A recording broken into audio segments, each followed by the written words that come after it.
My neighbor stole my solar power, so I cranked the voltage until her house started exploding. But the real surprise? She just wouldn't quit, even after everything went up in smoke.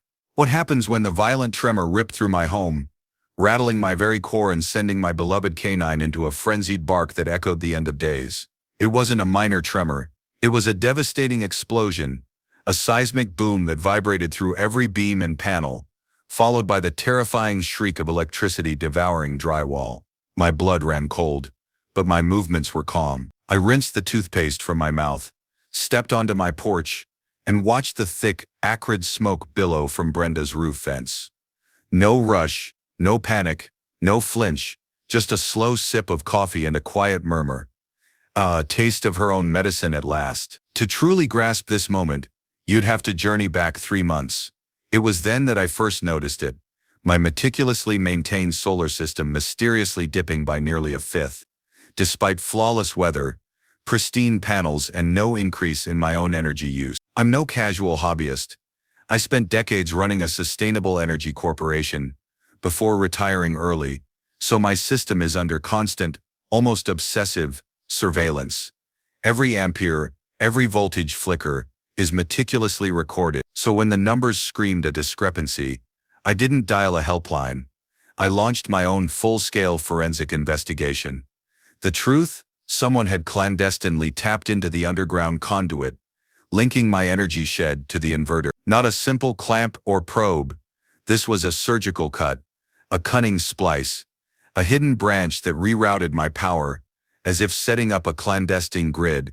It was audacious, efficient, undeniably brilliant, and utterly profoundly illegal. A directional emitter led me straight to the eastern fence line, the precise spot where Brenda's property bordered mine. Brenda, a shrill tempest of floral patterns and passive-aggressive sticky notes, the self-appointed HOA vice president, the zealous enforcer of manicured lawns and identical mailboxes, and now, shockingly, a brazen energy thief. Did I confront her? Heavens no. I played the fool.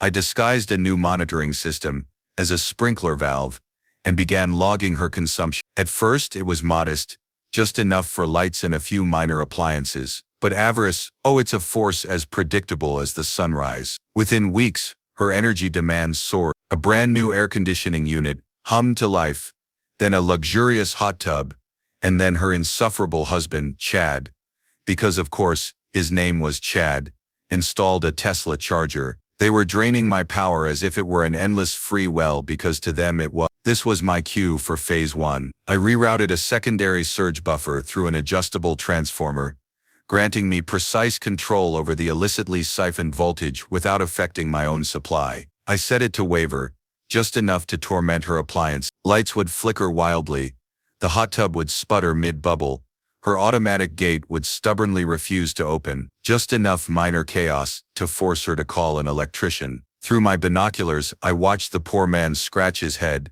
muttering about grid instability. Brenda, ever the opportunist, blamed a non-existent HOA community solar program, even circulating a petition to have the fictional system regrounded. Chad, meanwhile, posted paranoid warnings on the neighborhood app about electromagnetic interference from satellite. By then, I was deep into phase 2, building their power profile. A meticulous spreadsheet tracked every device they used. Time of day, voltage signature, draw rate. Why such detail? Because the sweet taste of retribution is amplified when you know precisely what you're dismantling. Then came the ultimate insult. One morning a letter was crudely duct taped to my shed door.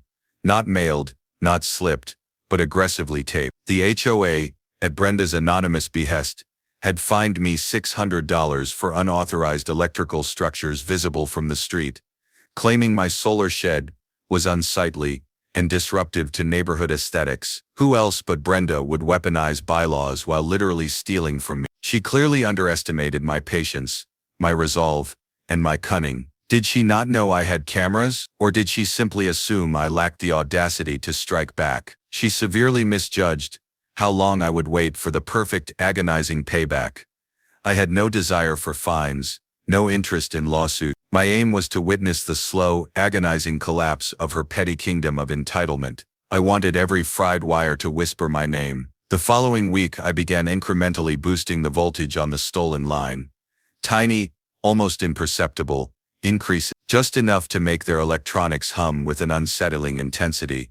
Motors overheated, circuit boards buckled. Chad replaced their refrigerator compressor. Brenda, enraged, accused the utility company of overpowering her smart home, filing a furious complaint. A technician came, found nothing, and left her even more incandescent with rage. She screamed sabotage and demanded to inspect neighborhood transformer logs. Simultaneously, I deployed a noise generator, mimicking electromagnetic pulses, sending strange, unsettling oscillations through her walls every time she dared to ignite her jacuzzi. The neighborhood app exploded with wild theories.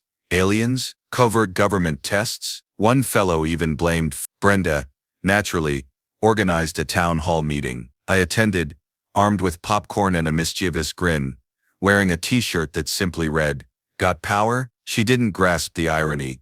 Chad, however, did. His eyes narrowed, finally catching the faint scent of my presence in the air. But suspicion wasn't proof, and by then it was already too late.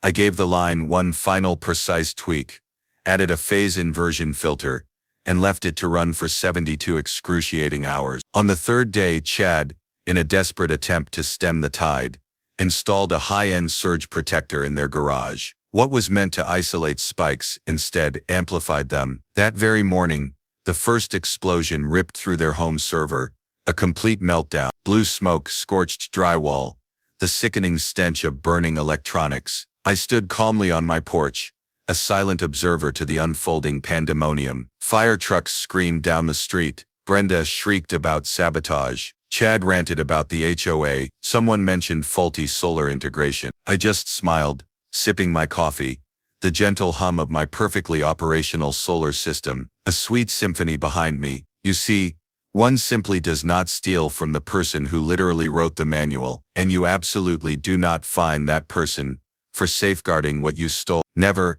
ever corner a tranquil man, for when he finally pushes back, your entire world might just go up in flames. Brenda's HOA empire was crumbling, her power quite literally melting away, and I was just getting started. The day after the dramatic explosion, the HOA's emergency email blast was a masterpiece of hilarious irony. Subject, community alert, spontaneous combustion concerns. It included vague warnings about unregulated solar installation, a gentle reminder not to tamper with underground utilities, and a self-righteous note from Brenda herself, declaring that those responsible for dangerous energy practices would be prosecuted to the fullest extent of the HOA bylaw. Her phrasing dripped with victimhood, painting herself as the innocent target of some shadowy electrical conspiracy, a rich irony, considering the only conspiracy was her illegal connection to my system. She didn't know it yet, but the intricate web she'd spun was beginning to unravel. Her desperate attempts to maintain control grew sloppier,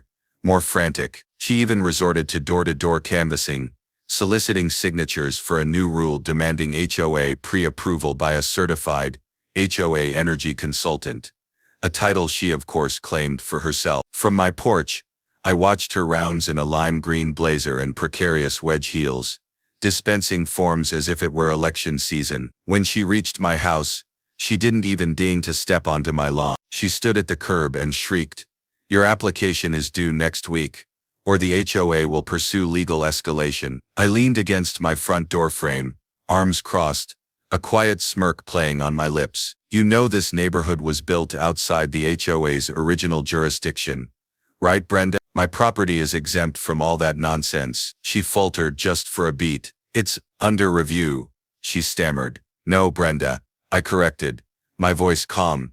"You are under review," and I closed the door. From that moment, things spiraled for her and became infinitely more entertaining for me. The explosion had irrevocably fried their internal breaker system. Every major appliance needed replaced. 2 electricians walked off the job, baffled by the mysterious splices and reroutes in their main service box that made no sense for a residential home. Chad tried to spin a tale of an off-grid hybrid system, but his story imploded when the city inspector demanded permit. None existed, because of course, no such system existed. What they had was a parasitic feed, cunningly hidden beneath their azaleas, leaching off my underground conduit. That public inspection report was my golden ticket. I phoned my old friend, Omar, who now worked at the county utilities office. Omar owed me a big one. I designed a complex solar array for his parents' farm, free of charge, years ago. I sent him the report, the damning photographs, and the packet of data logs I'd meticulously compiled, time-stamped proof of their unauthorized power siphoning. He called back within the hour. "You know this is technically a felony, right?" he asked, a hint of awe in his voice. "Technically, yes," I confirmed, "but I'm not pressing criminal charges yet. I just want it flagged for code violations." He whistled. "This is industrial-grade theft. You're being incredibly generous. I'm playing the long game," I explained. He chuckled. "All right, I'll forward this to compliance. You'll love the inspector I'm assigning. He's a stickler for the rules." And that's how Gary Miller entered the picture. Gary was a wiry man in his 60s, with thick Coke bottle glasses, and the unyielding spirit of a tax auditor. He arrived at Brenda's house on a Thursday morning, clad in a reflective vest and a grimace that suggested he'd rather be undergoing root canal. From my shed I observed as he meticulously surveyed the property, pausing every few feet to jot notes. After an hour he rang my doorbell. "Mr. Lawson, you submitted the data?" he inquired. I nodded, handing him a USB drive. "Every anomaly is time-stamped. You'll find usage spikes, precisely when my output inexplicably dipped." He plugged it into a rugged tablet, his eyebrows climbing higher with each file he skimmed. "I'm assuming this is just a backup shed?" he asked,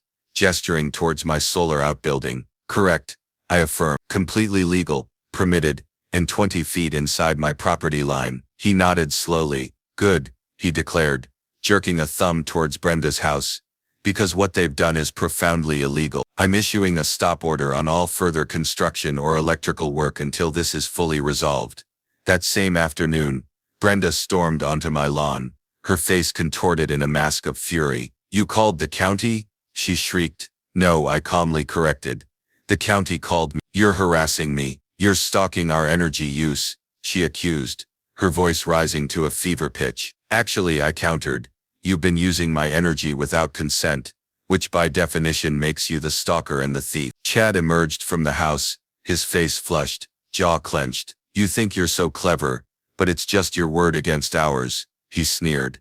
"Not quite," I replied, a slow smile spreading across my face. "It's my word, plus the data logs, the inspection reports, 3 electricians, and now a county compliance officer. So, I'd say it's more of a landslide." Brenda's eyes darted frantically, clearly calculating the depth of their predicament. To her credit, she pivoted with surprising speed. "This is all just a misunderstanding," she cooed, her voice saccharine, adopting the fake sweetness she used at HOA meetings. "We're all neighbors here. No need to escalate things with the county." "Oh, I'm not escalating," I assured her, my voice low and deliberate. "I'm simply letting gravity do its work." Later that night, Omar's text arrived.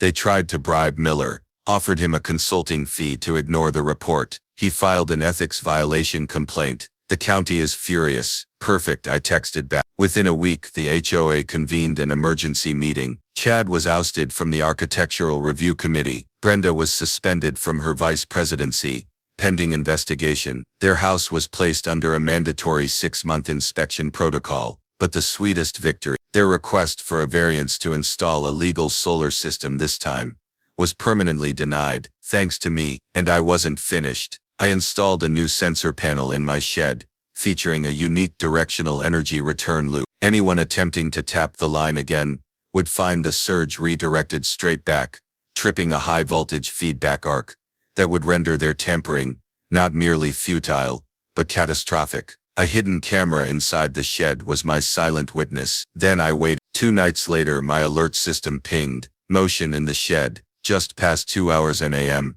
I pulled up the feed. There was Chad, shovel in hand, headlamp casting a ghostly glow, digging. I let him work, uncovering the conduit, fumbling with the spliced line, squinting at the cable searching for the old tap. Then I triggered the feedback arc.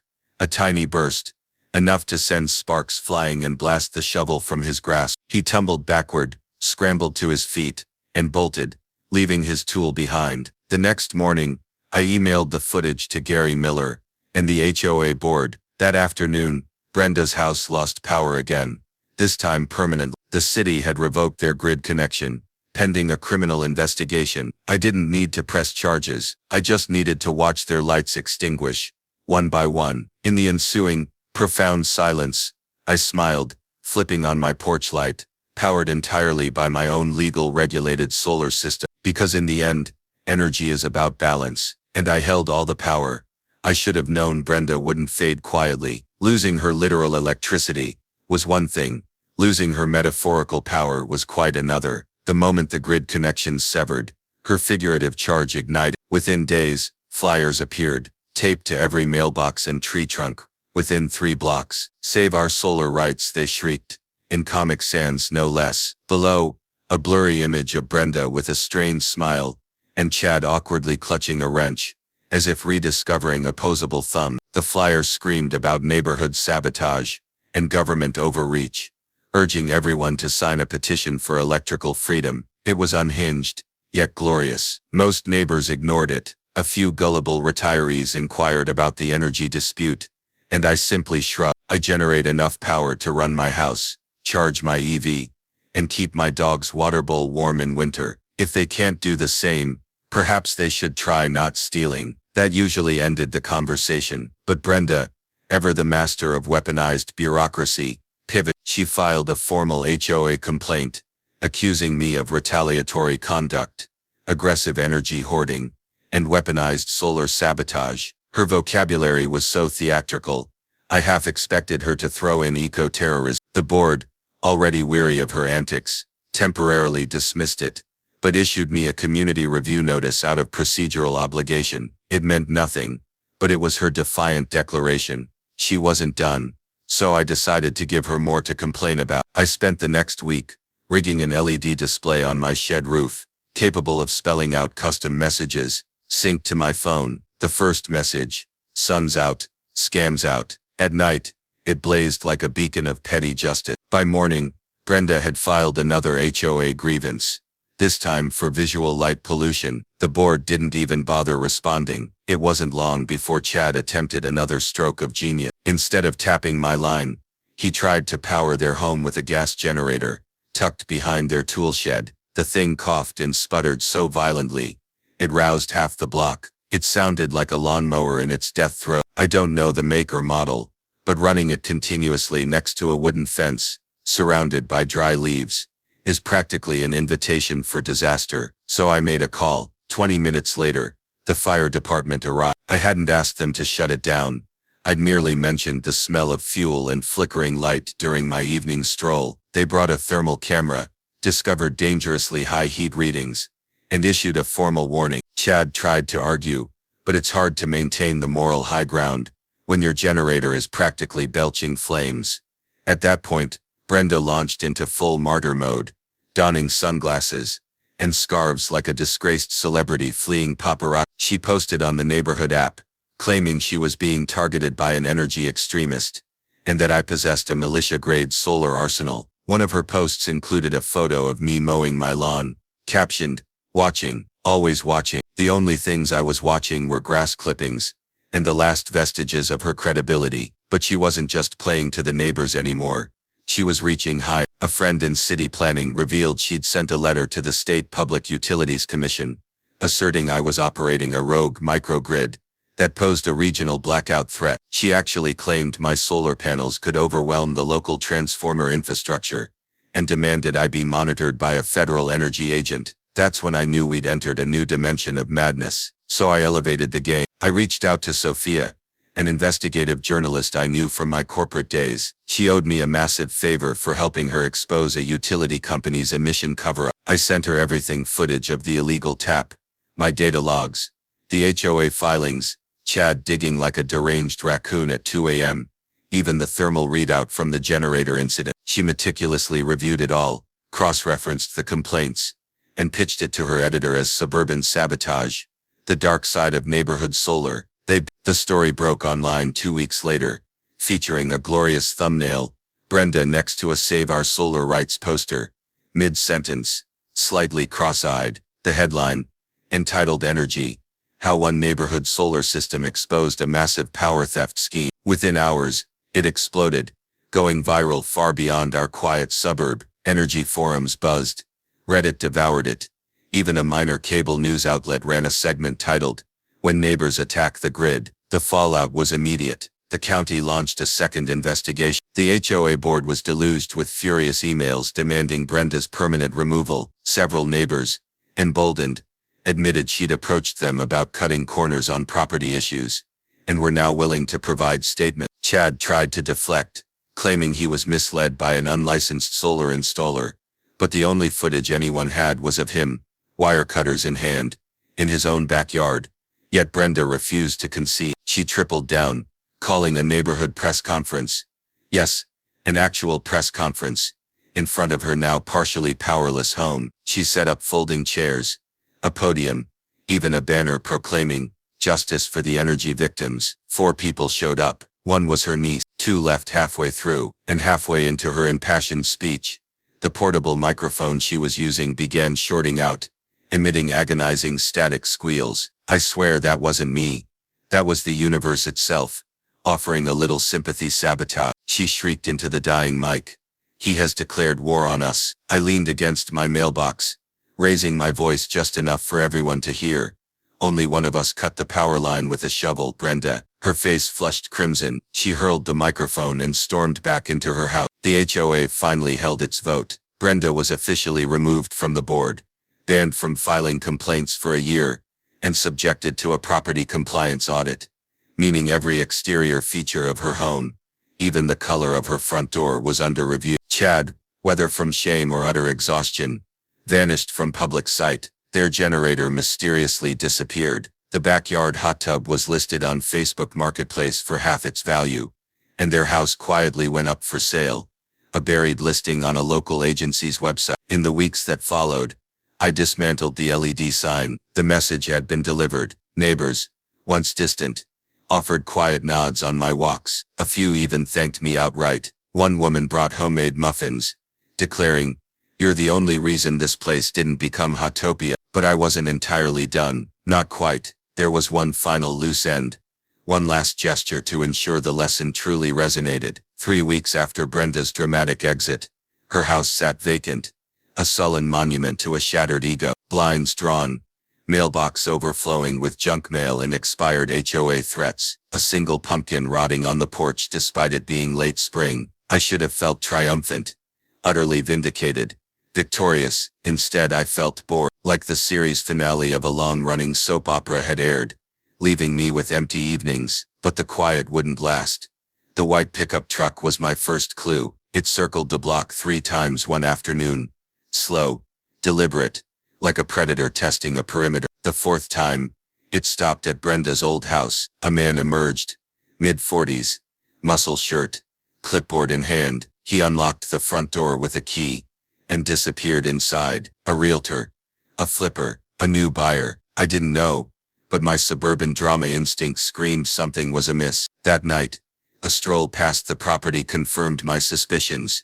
A new padlock on the breaker panel, not a standard security measure, especially with a fresh orange extension cord coiled nearby like a waiting viper. Then I saw it. A small inverter unit bolted to the side of the detached garage, partially concealed by a bush. Not grid-tied, not permitted, certainly not standard. Someone had installed a black market solar bypass. Someone was stealing power again. I stood in the street, staring at the house I thought I'd exorcised, the house I'd made an example of, and realized the saga was far from over. It had respawned. A new parasite had moved in. The next morning my routine began. Research. County records showed the house had sold at a private auction to Quick Flip Cash Buyer LLC. The deed listed Faye's Sun Properties, a shell company I soon discovered, owned by a man named Marcus Stell. His electrical contractor's license had been revoked 3 years prior for unlicensed work, fraud, and a memorable incident involving a hot tub and an improperly grounded junction box. My kind of guy. I resumed logging power anomaly. Sure enough, a small but unmistakable draw appeared on my system. Every night between 11:30 p.m. and 4. Instead of reporting it immediately, I set a trap. I installed a temporary charging station in my side yard, A sleek, conspicuously obvious level 2 EV charger connected to a decoy sub-panel, but the real panel was rigged with a non-lethal capacitor trap. Harmless, yet powerful enough to deliver a jolt to curious fingers and activate a hidden camera. 2 nights later, my phone pinged at 2:17 a.m. Motion detected. I opened the Brenda sank onto the porch steps of her own house, or rather what was no longer hers. For the first time in this entire saga, she looked small, utterly defeated, heartbreakingly real. The mask shattered. She wasn't the queen of the cul-de-sac anymore. She was just another petty tyrant who had finally run out of power. Literally, as the agents systematically loaded boxes of equipment into evidence bags, I glanced at the final invoice from Omar's office. You'd think that after being hit with $60,000 in fines, investigated by multiple government agencies, and publicly shamed across the internet, Brenda would finally surrender, admit defeat, and retreat to a remote cabin where solar panels, HOAs, and witnesses simply didn't exist. But no, Brenda wasn't wired for surrender. She was wired for noise, and even as her world crumbled, she found a way to make one last attempt to rise from the ashes. A shrieking, pastel-colored phoenix. It began with a podcast. Yes, a podcast. One morning, an email from a neighbor landed in my inbox. Subject: "You've got to hear this insanity." Attached was a link to a podcast called Civic Shadows, hosted by Brenda R. and friends. The cover art was a horribly photoshopped stock image of the Capitol building being struck by lightning. The episode title: Stolen Light, My Battle Against the Green Tyranny. I lasted 8 minutes before dissolving into laughter, nearly choking on my toast. Brenda was spinning a narrative so utterly deranged, it made flat earthers seem rational. According to her, she'd uncovered a deep state conspiracy involving secret solar energy cartels, corrupt city inspectors, and naturally me, the solar baron of Oak Hollow. She claimed I was part of a shadowy sun elite determined to hoard power and enslave HOA communities by manipulating local transformers and spying through smart meters. Chad chimed in around the 12-minute mark, audibly chewing gum, explaining how electromagnetism in solar panels messes with the body's natural aura, and mispronouncing photovoltaic as photovulture. Marcus didn't appear, likely still too busy consulting with lawyers. The best part: they'd launched a donation campaign to fund a legal counterattack. "We will sue the county, the state, and Big Sun," Brenda declared dramatically, as if the star at the center of our solar system were a named defendant. By the episode's end, I had a plan. I downloaded the podcast, transcribed it, and highlighted every knowingly false claim, every potential incitement to vandalism. Then I contacted a friend specializing in digital defamation law. "What would happen," I asked, "if I filed a cease and desist under my actual name?" He laughed. "They're done the second you file." But he paused. "Do you really want to kill it that fast?" He was right. I didn't. So I filed anonymously through a third-party intermediary. They'd get the scare without knowing its source. My goal wasn't silence. It was panic. I wanted her tripping over herself, frantically trying to deduce which bridge she'd just burned. And it worked. The next Civic Shadows episode opened with Brenda sounding breathless and utterly paranoid, announcing that they were trying to silence the truth. She blamed hackers, then China, then a secret society of solar engineers she dubbed the Photons. Yes, truly, the Photons. At this point, the podcast's absurdity reached such heights that Reddit naturally seized upon it. Someone compiled her wildest quotes and posted them to our QAnon casualties, titled, "My HOA vice president thinks the sun is a weapon." It went explosively viral overnight. People began stitching her podcast audio into hilarious parody videos. Brenda's voice over scenes from The Matrix, Lord of the Rings, even a clip of Gordon Ramsay yelling at raw chicken. But then something truly unexpected happened. A legitimate local news outlet picked up the story again. Not the energy scandal. Everyone knew about that. This time they focused on the podcast, on how the former HOA vice president of Oak Hollow had descended into full-blown conspiracy theory. They interviewed neighbors, some anonymously, who recounted Brenda's past antics, like inspecting trash cans and sending formal complaints about overly green grass. And then came the part that stunned me. They asked me to comment, not off the record, on camera. I considered declining. Silence had been my most potent weapon. Brenda shouted. I calculated. Chad postured.